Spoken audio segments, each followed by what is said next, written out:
كل واحد وهو صغير لما يروح على السوبر ماركت الا ما يجي على باله يشتري شيء، لعبه او بسكوته او اي زفت، ودام اهله هن المتحكمين بالثروه البسيطه اللي عندهم فهذا ما راح يلبي متطلباته. فمن هون بتيجي فكره العمل والطموح نحو الثراء. نعم من الطفر، اكيد ما حتكون قاعد على ملايين وبدك تشتغل. ومن هذه الفكرة قرر رايف انه يشتغل على حاله ويحقق الثروة التي يطمح لها. قررت اني اشتغل بسوبر ماركت. ما بعرف مين صار مليونير من سوبر ماركت صراحة، بس هذا اللي كان متوفر على قدراتي الرديئة، وفوق كل هاد طلعت يعني ابداع والله. السلام عليكم، معكم رايف وقصة جديدة. كيف بس تلعبت مخك وفكرنا رح اقول مقطع جديد زي الاهبل مو هيك؟ الله يسعدك. بهذا الفيديو رح احكي كيف اشتغلت بسوبر ماركت وانطردت، بس بشكل غير مباشر. يعني قصة يبغالها انك تجهز سناك. بس يا خلينا نوصل 50 لك شغل نجيب محتوى الزبام ادمو ان شاء الله اشترك، يعني خلينا نوصل 100,000. بسم الله. لما تيجي فترة الصيف أخيرا بس أنت ما معك فلوس ولا طموح ولا أهداف ولا شغف ولا حياة، في هذا الوقت قررت إني أعتمد على حالي وأشتغل مثل. ففعلا دورت على المؤهلات الموجودة عندي ولهلا ما لقيتها. بالله لو في حدا سرق يقلل لي، يعني عيب هالحكي، حرفيا ما بعرف اسوي شيء. صرصور بالحمام بضل نص على حتى عاتله. وفي مرة اشتغلت بمحل خياطة بس ما بسوي شيء غير اني اغسل عدة المتة. فالهبيلة بهاي المؤهلات شو بقرر يشتغل بأكبر سوبر ماركت بالبلد. ما شاء الله عليه ابداع والله. كنت مفكر كل ما كبر المحل كل ما زاد الراتب. عايش بديزني لاند لانه. فرحت دبرت واسطاتي وقرايبيني اللي بيعرفوا كل العالم، يلا عاد دبروني وانا عم استنى. وهو زلمة صاحب مداجن ومحلات ويعني ما عنده مزح. وفعلا راحوا واسطاتي ودبروني وكل شيء، وقال بس يشوف امتى بدي يداوم مسائي ولا صباحي، ولما يقرر يجي لعندي. الصباحي من 8 الصبح لل4 والمسائي من 4 ل 12 بالليل. فانا قلت خلص ولا يهمك، ساعتين طال عمرك من 5 ل7 ساعتين. شو جاي تبيض بالمحل وتطلع؟ كيف جدك الشغله عنه؟ عم اقول لك كنت مفكر الحياه ديزني لاند. فبعدين قررت اني اداوم مسائي. امرك لربك شو بدك تسوي. واعطاني وقت اروح فيه لعنده، يعني شغل مقابلات وهي الخرابيط، طبعا بدون سي في ولا شيء. تخيلوا بده سي في وقت على رسول الله السلام شو بدي اكتب له؟ عندي شهاده لا اله الا الله. فاجى اليوم وانا كنت نايم وغفيان ولا حتى سائل. اجوا يفيقوني قلت بلا مقابلات بلا زفت، شو جاي اخطبه انا؟ وبعدين ما بعرف كيف فعل. المهم ورحت لبست لك احلى شيء بالخزانه، يعني طلعت هاي كلاس. بس شكلي بالحقيقه طالع زي السمك. بفوت لعنده فكرني جاي اسرقه. قال له لا طول بالك، كيف بدي افهمك الموضوع انا؟ ورحت لعنده انا وجهي مفقع وفايق من النوم وحالتي حاله، يعني واصل لدرجه انه لو سالني قديش عمرك بقول له انت عمري بس خلص اهلي يرحم اهلك. فوصلت على المكتب وشفت المكان الفخم اللي دخلته. قلت لا ثواني وقف عندك، كنت رح اطلع مفكر حالي فايت على المحل الخطا. جيت سالتهم هون الفلان الفلاني؟ قال لي تاخذ بسكوته وطلع. الله يستر عليك. لا بمزح ما صار هيك. قال لي اطلع على غرفة الانتظار واستنى هلا بجي. طيب تمام. وانا طالع وقاعد بشوف الارض اللي برعس عليها واللي هي اغلى مني. لاحظت الموظفين اللي عنده قاعدين عم يطلعوا علي انه مين جاب هذا المعتر. بس طبعا يعني انا طنشت اعداء النجاح وكملت طريقي. وقعدت استنى وانا سارح بمخيلتي باللامبورجيني وبال10 مليون دولار رح يصيروا معي بعد يومين. فجأة بيجي مدير اعماله وبيقعد على المكتب قدامي بيسلم علي وكذا، وانا يا دوب طالع ساطي. كيفك؟ الحمد لله. قاعد يسالني اسئله معتاده، وبعدين سالني انت بتعرف تشتغل على اللابتوب؟ وات ذا هيل. انا اخر مره استعملت اللابتوب لما جيت احمل GTA مهكره. شو بعرف جدي غير افتح الرسام والشطرنج؟ اكيد لا. وسالني كثير عن اشياء وكانت اجاباتي لا ممكن، انا لا اعلم، الظاهر لا. في المعرض الازرق بعدين اجى البوس الكبير وما شاء الله بتحسه عم يبيض مصاري وهو ماشي. وراه شي 6 وفاتوا على المكتب وسكروا الباب وانا قاعد. يعني لهي الدرجه مبين علي اني شخص عديم قيمه. وضليت نص ساعه بس قاعد طبعا وانا عم اتخيل لامبورجيني والفلوس. يا عمي اي فلوس والله، لو بشغلك حارس عماره كتر خيره. بعد الاسئله من مدير اعمال انا فقدت الامل خالص، ودخلت لعنده وقعدت على كنب. كنت شوي تاني رح اغرق وانام لي كم ساعه قد مو مريح. وسلم علي وكذا وقال لي انت من طرف فلان الفلاني. قلت له ايه؟ بس ثواني كانك مشغلني بس لاني من طرف فلان الفلاني، مو مشان امكانياتي الزفت اللي جايه فيها او اللي ضيعتها بالبيت ما بعرف. وقال لي ان شاء الله دوامك من 4 ل 12 ونحن متاملين فيك ومدري ايش. يعني هالحكي الفاضي. شو جاي احرس سوبر ماركت باتمان انا؟ قال لي بالنسبه للراتب ها انا هون انبسطت ووقفت هيك بدون سبب بس لاني متحمس. قال لي بنشوف شغلك وبنعطيك اللي بيناسبك ان شاء الله. لا ما حبيت صراحه. فكرت رح يزت لي مفتاح اللامبورجيني ويقول لي قضي مشاويرك فيها. بس يلا شو بدنا نسوي. ورجعت على البيت وانا متلخبط مش عارف شو القرار الزفت اللي اتخذته بحياتي. حتى كنت عم افكر ارجع واقول له خلص سايم ايديك، كانت مقابله حلوه بس ما بدي اشتغل. فكر انه المقابله مشان انا اقبله مو هو يقبلني. ديزني لاند اقسم بالله. ورجعت على البيت واستنيت لحتى تصير الساعه 4. وطبعا رحت على الجيم لاني شخص معضل واعتقد باين الموضوع. مش باين؟ طيب ماشي سايم ايديك. ورحت بعدين على الوقت النظامي. وطبعا انا كان بدي شغلي يكون محاسب، هذا اللي بيحسب الاغراض وبيقول الفاتوره الفاتوره وبضل قاعد مثل الترمبه طول الوقت. يعني الشغل يليق فيني كدب. بس انا على الطريق فكرت كيف بده يحطني قدام اللابتوب وانا مؤهلاتي مضيعه، بعرف بس اشغل تطبيق الرسام، حتى ما بعرف ارسم. وصلت وقالوا لي اهلين وما ادري ايش، وانا كنت متلبك الف. اجى لعندي ولد صغير وقال لي تعال ادلك على المحل. كنت قال له روح حبيبي روح الله يبعث لك. بس طلع جد شغال وقالوا لي روح معه ليدلك. ورحت معه، هو قاعد عم يشرح لي عن قسم المنظفات والتغذيه، وانا مخي مو معه، قاعد عم افكر باللامبورجيني و 16 مليون دولار رح يصير معي بعد يومين بسبب مؤهلاتي مضيع. بعدين رحنا ننظف المخزن وفتنا عليه والله لا يوريك، اعوذ بالله شواد غبره وزفت وقرف وما ادري ايش. قلت عوين فوتني هاد لهي الدرجه مسترخص فيني؟ قلت له لا ما بنظف، انت عبد ومكانتك هون، انا لا. بس الحقيقه انا قعدت انظف معه مثلك. ومرت ساعات وانا بالشغل التعيس هذا واللي مو راضي عنه ابدا، لانه اصلا مو هاد الشغل اللي بحبه ولا هاد اللي بطمح له ابدا. وبالليل بيجي مشرف على الشغالين بيطمن على الاوضاع وكذا، واجا لعندي وقال لي انت مخفف شغل اليوم ولازم اكثر من هيك وما ادري ايش. وطبعا في كاميرات بالمحل يعني بيعرفوا كل شيء عم تسويه حتى بالحمام. لا مش لاقي داجعه استغفر الله.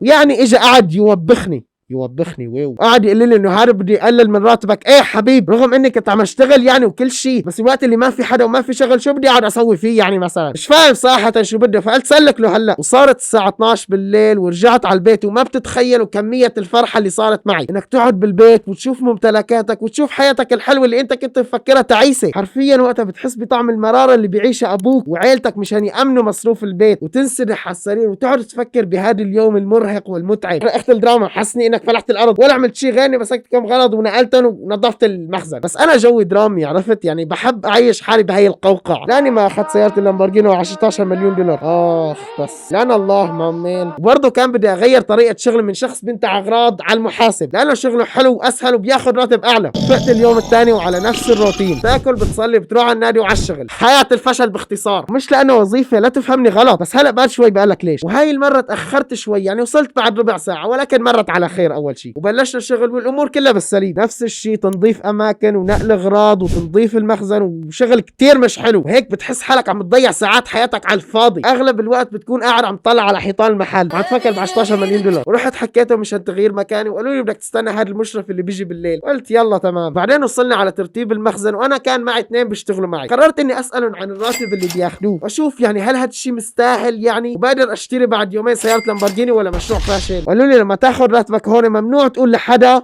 راتبك ابدا. وقعدوا يحكوا لي عن السعر الزهيد اللي بياخذوه انه هن طلبوا منه انه يزيد الراتب وصاروا يشتغلوا ساعات زياده، ولكن ما استفادوا شيء. وصريت عليهم انه اعرف قديش ولو تقريبيا، وقالوا لي 100,000 بالشهر.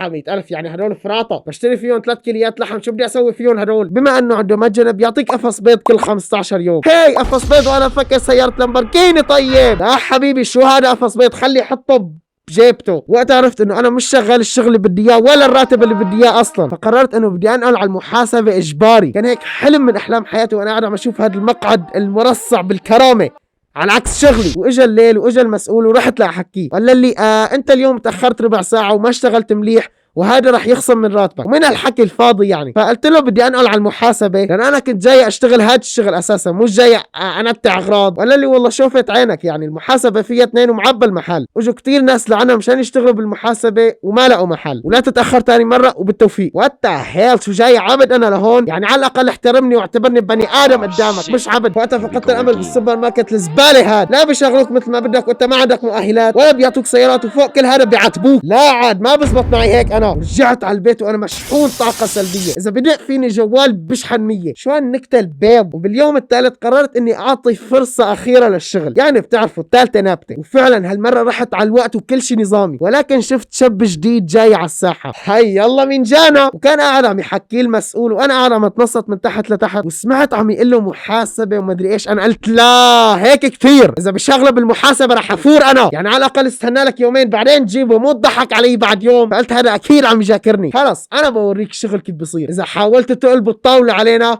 فاحنا جبال ما بتهزنا ريح. بترول طخلي على الفيديو. ضحت ريحه البارود يا هلا وطلت لتسود الله ولبست العقال. وفعلا اجى قاعد على المحاسبه وانا قاعد بطلع بكل حقد على هذا الانسان، واللي هو ما دخل امه، هو جاي يسترزق بس، وانا حاقد على جده، وقاعد عم اشتغل وعم فكر بالموقف انه كيف هيك صار. وقت قلت للي قاعد عم يشتغل معي انه انا رايح على المكتب بدي ابطل، قال لي لا يا زلمه رح نشتاق لك وما ادري ايش. ما بعرف صراحه ليش بده يشتاق لي، يعني بس قعدت معه يومين قلت له كل اسرار حياتي من وين وشو بشتغل كم مرة عملت على حالي، يعني اشياء بسيطة. ورحت على المكتب وقلت له مدير الاعمال بدي ابطل وكذا وكذا، وقعد يعطيني موعظة بالحياة وانه الحياة هيك ولازم تتطور وما ادري ايش، وانا عامل حالي متأثر وراح ابكي شوي تاني واجري رح تدمع، وانا بس عم استنى ليخلص جدي وارجع على البيت اروح مع رفيق على المزرعة مثل كل مرة بدون اي فايدة. ورجعت على المحل اخذ كم غرض واخذت رقمه لهذا اللي تعرفت عليه، ولهلا ما حكيته ولا رح حكيه. وانا طالع من المحل بمشهد درامي جدا، والشغالين قاعدين عم يقولوا لي لا تطلع مدري ايش خليك هون، وانا عم اقول لا يا جماعة هذه هي الحياة الدنيا، ان الدين عند الله الاسلام وهنا الجهاد نصرا او استشهاد. يعني كلام مؤثر مثل هذا مشان يحلوا عني وارجع البيت، وهيك انا بكون طلعت من الشغل يس واخيرا رجعت لحياة الفشل. لا ثواني كيف، وشيلك من التوبيخ بعدين انه انت عوين جاية وما اشتغلت غير يومين ونحن دبرنا لك واسطات لحتى تشتغل، بالاخير بتبطل. وطبعا انا طنشت اعداء النجاح واصريت على القرار الغبي هذا، ورحت ادور على شغلات بقدر اشتغلها بالنت، وكان اخر خيار بالنسبه لي هو اليوتيوب. ما بعرف كيف صار اول خيار بعدين، وبلشت قناتي من وقتها. وهي انا اليوم قدامك عزيزي المتابع قدرت اطلع من قناتي القديمه اضعاف الراتب اللي كنت راح اخذه بهداك السوبر ماركت، وكل هذا بفضل الله طبعا، بس لازم تشتغل الشيء اللي بتحبه. الامر بسيط لهي الدرجه، وانا مش بس تنقص من الموظفين انه هن اشخاص فاشلين وما ادري ايش، لا ابدا، ولولاهم اصلا ما تعمرت هي الارض وكبرت، من مهندسين ودكاتره ومنهم وجر. يمكن يكون هدفك بالحياه انك تكون طبيب، وانا بشجع هذا الشيء انه تدرس وتشتغل وما ادري ايش وتصير طبيب بعدين. ما تسمع لكل هدول الناس اللي بيقولوا لك روح اشتغل شغل حر، ابني البزنس الخاص فيك، ترى اغلبه بنسبة 80% رح يفشل. قول انا ما كان عندي عيلة اصرف عليها لحتى ابطل بالشغل واجي على اليوتيوب، فاني ابطل من الشغل كان شيء مثل قلته. فبس الحق شغفك والشيء اللي انت بتحبه، لا تفوت كلية الطب وانت بتحب الهندسة، لا اذا بتحب الهندسة روح على الهندسة، مو مشان انه والله دكتور وما ادري ايش خلص بفوت دكتور، لا، هذا اغبى قرار ممكن تاخذه بحياتك. الشيء اللي بدك تدخله بدك تكون بتحبه مشان تبدع فيه، ومش يعني لو كانت تجربتي مع الشغل فاشلة هذا الشيء بينطبق على الجميع، لا، في كتير ناس موظفين ومنظمين بيفيقوا على الساعة 8 بيروحوا بيرجعوا وحياتهم ماشية تمام زي العسل، وهذا شيء حلو عكس التجربة الزفت اللي انا عشتها. فالفائدة والموعظة من هذا الفيديو انه اشتغل الشغل اللي انت بتحبه. لو كنت قاعد عم تشتغل بشغل ما بتحبه فلا تتردد انك تترك الشغل وتدور على شغل تاني. طبعا لا تترك الشغل الا لما تلاقي شغل تاني، واتخذ هذا القرار بحكمة، مو مثل الاهبل الرويف اللي قدامك بس قرر انه بدي يبطل وخلص يلا مع السلامة. انا شخص كنت متهور ومش سائل على الدنيا دب، يعني شو بدي يطلع مني مثلا. واهم شيء لا تشتغل بسوبر ماركت، لا بمزح. وبس هيك وخلص الفيديو، اتمنى يكون عجبكم. لا تنسوا خلينا نوصل 50 لايك، وشكرا عجبكم محتوى الزبالة. اشوفكم فيديو جاي، مع السلامة، ان شاء الله اشتركوا.